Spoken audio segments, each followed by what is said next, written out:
Alright, for this weekend's project, just came back from the hardware store. So I picked up from eBay a blank ferrocerium rod, ferro rod. So what we're going to do is put on I got some resin, going to form up a handle for that, and I'll embed this spacer here that I'll use for sliding in, putting on a lanyard on the ferro rod. So I'll need the resin, the blank, the painter's tape, and just some protective gloves and the spacer. In addition, I'll take I've got to get a tripod one of these days. So this is a standard Mora rod, or Mora knife, bush knife. So what I'm going to end up doing with this is I'm going to grind down the back here so it's as flat, so that I'll have a positive contact for making some sparks with the ferro rod. Right now it's a little too rounded. I don't know if you can really see. I have some scratches and whatnot from trying. You really have to force it to make some sparks with how it's rounded on this model of the Mora. And yeah, so it should be fun, and I'll add video on as we're going along. All right. So the first thing that I'm going to do, I'm going to take my handy Dremel here with a metal cutter. So I'm going to notch around so that when the resin hardens, it's got something to lock onto.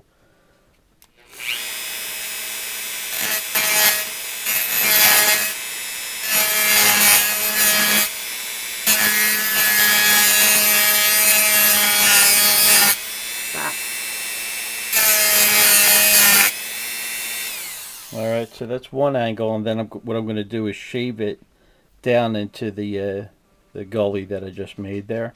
So it'll be a nice cleat for it for the resin to lock onto, and I'll do the same thing on the other side. Alright, it took about I don't know, 5 minutes to do it. So I have a cleat on one side as well as on the other.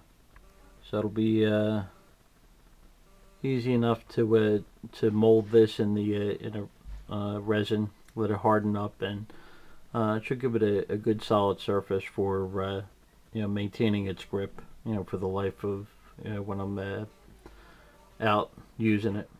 Alright, so this is what I was talking about now. I'm just about ready to grind this down. So I got this trick from Dave Canterbury's site on a Mora knife upgrade. So here's the ferro blank,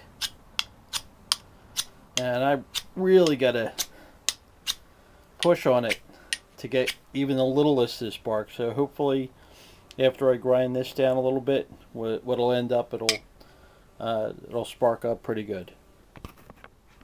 Alright, so we got something to cool down the blade. We don't want the blade getting too hot and ruining the temper. So we're just going to take a couple passes, keeping this as flush as possible, because we want to get it flat, and so we have some corners to work with the ferro rod. And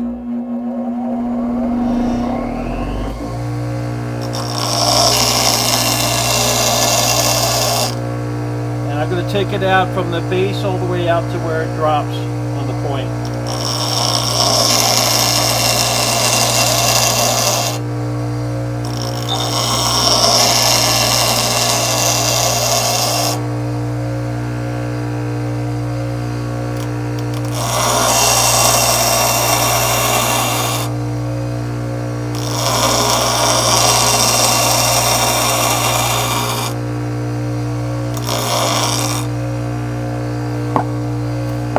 Couple passes with it.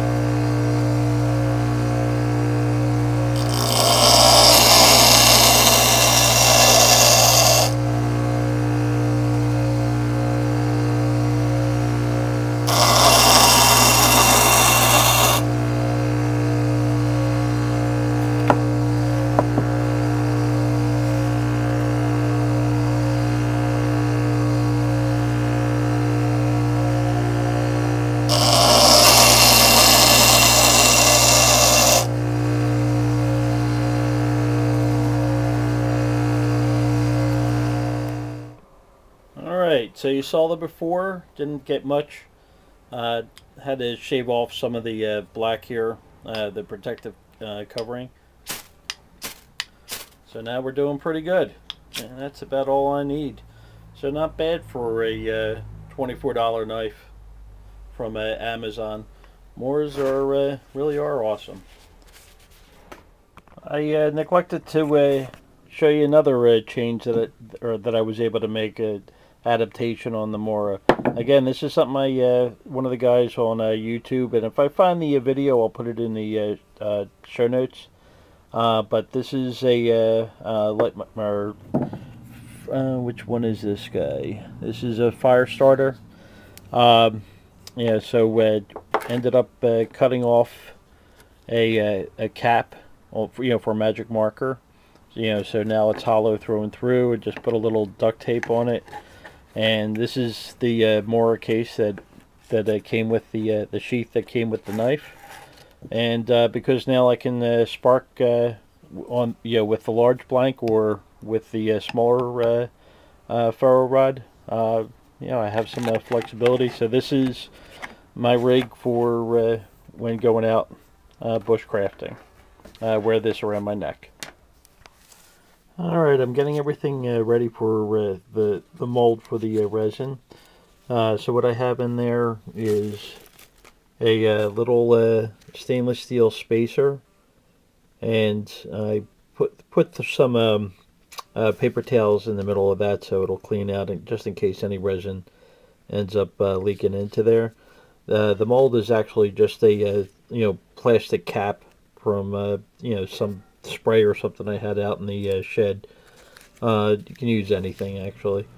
On the bottom there, I don't know if you can quite make it out. It's going to end up being a negative of the eagle on the back of a quarter. So on the bottom, so it's just a tube. Is the for the plastic for the mold. So I have the spacer raised up about probably about a 1/4 inch off the bottom. The bottom is actually is the floor of it is the quarter, and hopefully it'll separate from the resin. If it doesn't, then I'll have a 1/4 at the bottom of the handle, for the ferro rod, and so I'll just fill it up. So it'll end up being about, I guess, about 2.5, 3 inches for the handle. The size of the blank is 5 inches long, 1/2 inch around. So what I'll end up doing is probably do it in 2 stages. I'll fill this up so it covers the spacer, and then let it get harden up a little bit, but not all the way hard. Then I'll fill it up again, this time to the top, so I'll be able to drop the spacer in there. And I just got to figure out how I'm going to end up securing this so it doesn't fall one way or the other while it's curing. Alright, stay tuned. Alright, so we're about ready to mix up the resin here. So what I did in the meantime, I sprayed a little gun oil on the sides. Hopefully the resin won't stick and it'll peel off easy enough. And yeah, the spacer, I put a tissue paper in there, so in case I need to drill it out if any resin gets in there, because I want to use that for the lanyard. Put in the hardener.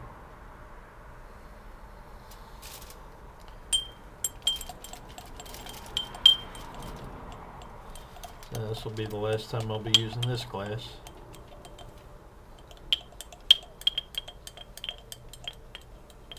The directions say that it's got a 10 to 15 minute working period before it starts setting. So like I said before, I'm going to put in 2 layers. One, I'll cover the spacer, and then let it harden enough so that the blank, the ferro rod, will stand up without giving it some gap, between the spacer and the and the bottom of the blank. All right, I think I have a solution on getting this seated so it remains stable, it doesn't flip around. So what I have is a whole wad of painter's tape, wider than the lip of the mold. So that should give it a good steady base to sit there and let it cure. So we're still curing that first application just to get the spacer kind of solid before letting this sit on top of it. All right, so we applied the or put some more in as for the resin, and it seems to be doing a good job as far as holding up and keeping that the ferro rod stable while it cures. So we'll pack it up tonight and take a look tomorrow morning. Alright, so it's the next day and it looks like it came out okay. It's a little off center, so I think next time what I would end up doing is maybe getting a 3/8 or actually a large washer, and that with the painter's tape, because the painter's tape did provide a good base to keep it from falling one side or the other, but it didn't center it. So I think with a washer on top of the mold, that will work out better. And also it ended up curing below what the original level that I set this in. So the resin originally was about, well, you can even see, kind of like the waterline of where it was. So when it cured, it actually shrunk up. So that's something else I'll need to know for next time. So right now we'll clean it up, polish it up, open up the washer or the spacer, so I could throw some paracord in for a lanyard. But the quarter came out okay, and we'll see how it stands, how it looks when I clean it up. All right, all done. So we got the finished project. So we shaved down the back to square off the back of the Mora knife. We have the little Firestarter, so a little ferro rod, and we got the Big Daddy right here. So it turned out okay for a first try. I'm happy with it. It's going to last a whole lot of years. So it's a good project to do, if you wanted to try something out for the first time. So that's it. Well, I hope you found it interesting. I had fun doing it. All right, take care now. Bye-bye.